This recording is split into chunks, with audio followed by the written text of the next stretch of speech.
पश्चिम बंगाल में विधानसभा चुनाव बाद भी बीजेपी और टीएमसी आमने सामने है।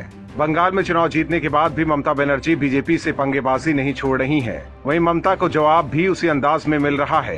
विधानसभा चुनाव नतीजों को लेकर ममता और उनकी पार्टी अदालत में है और अब बीजेपी भी अदालत जाने की तैयारी कर रही है।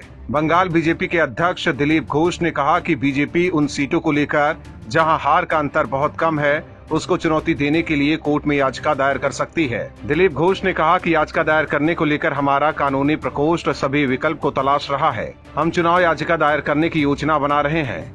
हमने सीटों की पहचान कर ली है। हमारे वकील तैयारी कर रहे हैं। इससे पहले नंदीग्राम में बीजेपी के शुभेंदु अधिकारी के हाथों हार का सामना करने के बाद ममता बनर्जी ने चुनाव आयोग से दोबारा मतगणना कराने की मांग की थी, लेकिन चुनाव आयोग ने उनके अनुरोध को खारिज कर दिया था, जिसके बाद ममता बनर्जी हाईकोर्ट में याचिका दायर करने के अपने फैसले की घोषणा की थी। ममता ने याचिका भी दायर कर दी है। इसके अलावा तृणमूल कांग्रेस के 4 और उम्मीदवारों ने बलरामपुर, गोघाट, मोयना और बोगांव दक्षिण निर्वाचन क्षेत्र में घोषित परिणामों के खिलाफ अपनी याचिका दायर की। 77 में से 4 सीटें जो बीजेपी को मिली हैं। वहीं राज्य में चुनाव के बाद से ही बीजेपी और टीएमसी के बीच सियासी लड़ाई और तेज हो गया है। बीजेपी ने राज्य में फैली हिंसा के लिए टीएमसी को जिम्मेदार ठहराया है।